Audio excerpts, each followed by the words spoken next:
Welcome to the deep dive. Today we're exploring, well, a fascinating world, one that suggests true light isn't just out there, Hmm. it's actually deep within each of us. So Right. join us as we journey through some really profound spiritual teachings, look at incredible personal transformations, and even some heroic acts of cultural preservation. Yeah, it's quite a mix. And our mission today is really to explore this rich tapestry of sources we've got. There's ancient wisdom, personal stories, these global efforts. Right. And they all seem to point towards that universal search for meaning, for happiness, inner peace. And the key thing is practicality, isn't it? Exactly. It's not just philosophy. These sources offer a kind of practical roadmap, something anyone can use, really, whatever your background, to find, well, genuine fulfillment. And central to everything, we found this really powerful idea. Even in darkness, one has the right to access the Dharma. And this deep dive, hopefully, will show you how.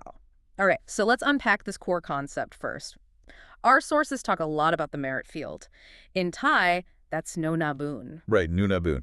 And it's not just like a vague idea. It's pictured as this spiritual ground. Where good things grow. Sort of, yeah. Hmm. Where your positive actions, your intentions, they accumulate energy, like planting seeds for the future. And the sources describe it in, well, some pretty profound ways. They do. You've got these grand structures like the Dhammakaya that huge, amazing stupa representing collective merit. Incredible building. Yeah. Or more celestial ideas like the Mahachulamani, this heavenly realm of attainment. But then it gets much closer. Closer to home. Exactly. Like the household monk, the Phra Boran, as a source of merit right there in the family. Okay. And maybe most important, the inner Buddha, the Phra Tua, Yeah. that's right inside you. That's your merit field. Your own personal field. Mm-hmm. What I found striking was how this connects to that slogan you mentioned earlier. Ah, yes. When we are enlightened, the world is enlightened too. It's powerful, isn't it? It really is. It suggests individual peace isn't just personal, it ripples out. Absolutely. It has this almost inevitable ripple effect. You cultivate your inner peace, and you actually contribute to a more enlightened world. It sounds grand, but it starts small. So that individual effort, it's not just for you. No, the sources are clear on that. Yeah. It's a direct contribution to everyone's well-being, in a way. So, okay, what does this mean practically for you listening? These sources, they don't just talk theory. They give clear daily homework practices. Yeah, actionable steps, things you can actually do to cultivate that inner light, that peace. Like starting and ending your day focusing on merit. Before sleep, you're meant to recall all the good you've done, all the merit. Sort of bathing in it. Exactly, sleeping and waking in a sea of merit, as they put it. Then when you wake up, just 1 minute, connect your mind with your inner Buddha. Just 1 minute. Simple? And then keep that feeling going all day. Self within the Buddha and the Buddha within self. Tuarao unai ongfra. Ongfra unai tuarao. That constant connection. Yeah. And here's a really practical one. Take 1 minute break every hour. Just focus on that inner Buddha, or what they call the seventh base. The Sun Klang Kai Than Tichet. Right.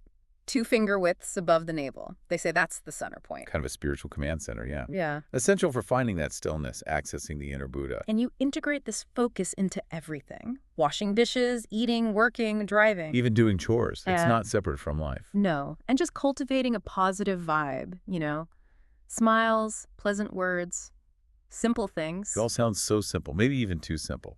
But the impact, the sources say, comes from the consistency, the directness. Right. The core teaching is, look, nirvana isn't some far-off place. It's inside you. Accessible how? Through stillness of mind. Yeah. Tam Jai Yutnik Choe Choe. It's about finding that deep, effortless mental quiet. And who can do it? This is what I find compelling. They say, good people like us can do it. Us, like ordinary people. Yeah. The only ones who can't are the blind, the insane, and those who don't try. Wow. That's pretty direct. It's incredibly empowering. It takes away the excuses. The path is open if you're willing to put in that consistent effort. Okay. So to really get a handle on how these principles work in the real world, the sources give us these incredible case studies. They show the workings of karma in ways that are, well, often surprising. Yeah, these stories really bring it to life. Let's start with Tommy Thera from the Solomon Islands. This is astonishing. He was once known as a man-eater. Hard to imagine. Right. But the sources describe his complete transformation through meditation. His life now. It's remarkable. He meditates peacefully outdoors. And instead of seeing, the skulls and bones he used to see. Which must have been terrifying. Oh, undoubtedly. Yeah. Now he sees an inner light, described as a glowing, spherical sun, brighter than the actual sun. And it brings him immense happiness. A total internal shift. Completely. It just shows how deep inner work can utterly change your reality, your perception. And his dedication. Yeah. It's something else. He's a truck driver, a demanding job. Right. But he keeps the 38 blessings of life, the Mangala Sutta 38 Prakarn in Pali script with him all the time, memorizing them while he drives. Wow. That's commitment. Isn't it? And these blessings, they're like ethical guidelines for a good life. Very practical. Exactly. So Yeah. Tommy's story shows they're not just abstract rules. They're things you can live by, cultivating peace and goodness, even with a busy life. It's just a powerful example of change, no matter the past. Truly inspiring. Then there's another really powerful account, Case Study 1008. It's the story of a woman who felt she had no mother to hug. Yes. Very poignant. She lost her mother at 11, then a difficult step-family situation. She'd ended up basically raising her siblings. A really tough start. And her journey went to a very dark place. Despair. She apparently wanted to die by accident. Thinking about being hit by a car. Yeah. But miraculously, she was always unharmed. Something always prevented it. And the sources explain this. They do. They attribute it to the absence of specific suicide karma in her past, plus the protection from merit she had accumulated. So even in darkness, something was protecting her? That's the idea, an Mhm. unseen force of positive karma.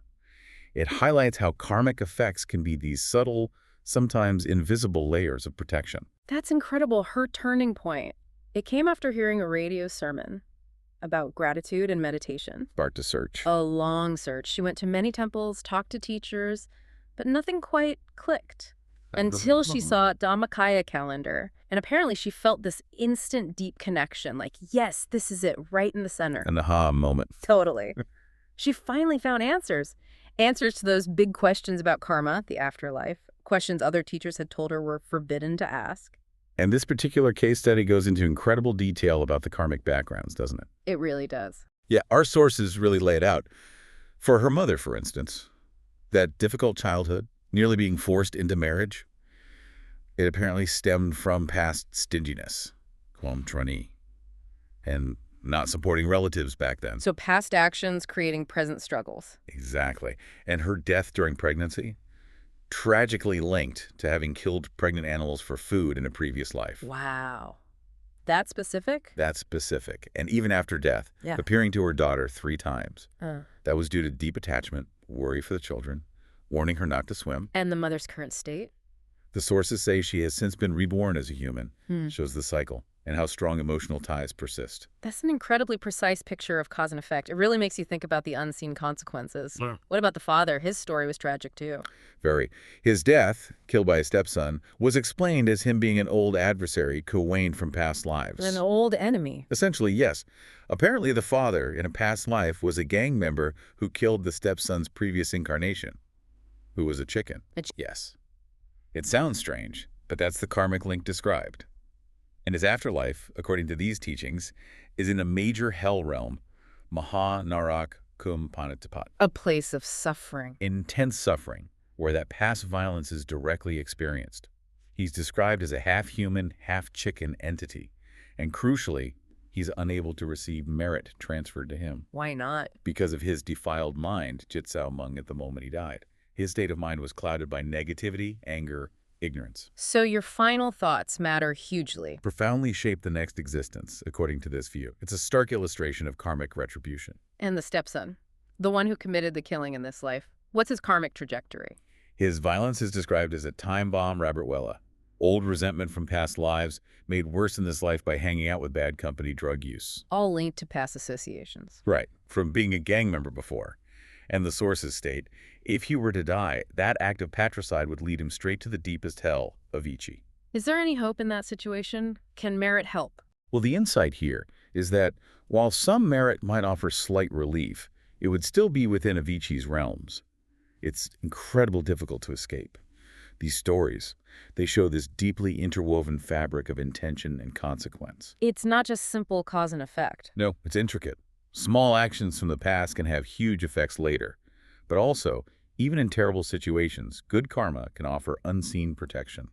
You mentioned the father being unable to receive merit in that hell realm, and the stepson facing Avicii. It raises a question about transferring merit. How does that work in these extreme cases? Is it always possible? That's a really important distinction the sources make. Transferring merit can directly help beings in places like Yamalok, that's more like a purgatory. Okay. But helping those in the deeper hells, Mahanarak or Avicii, that's far more challenging. Why? It requires what the sources call Dhammakaya knowledge, Ouija Dhammakaya, this very advanced inner wisdom insight into karma, and highly developed perfections, Baramigate. Perfection. Yeah, like deep spiritual virtues, powers, accumulated over many, many lifetimes. Without that kind of specialized knowledge and immense spiritual power like the revered Master Nun mentioned in the sources possessed, it's extremely difficult for merit to reach those deep realms. I see. So it's not automatic. Not for those deepest states, no. What about the sister, the one telling the story? Her own karma. Right, well, her role caring for her siblings was linked to past kinship, supporting relatives before. But interestingly, her initial resistance to these Dhammakaya teachings, even though she had past merit with the Sangha, She hesitated. yeah, it was traced to minor conflicts she'd had with some members in previous lives, just small things causing a delay. Wow. And she also experienced miscarriages. 2, yes. And the sources connect this back to her having felt a kind of mental delight when her mother in that past life killed pregnant animals. Just feeling pleased about it. Apparently. It highlights a really subtle point about karma. Even a negative thought or agreeing emotionally with a harmful act can have consequences, not just the physical act itself. The precision is, well, it's mind-boggling. It really is. But I guess the key principle to pull out from all this detail, beyond the specifics of each case, is that every intention, every choice, it creates an echo. It calibrates your future. Exactly. Which means every moment is a chance to shift things.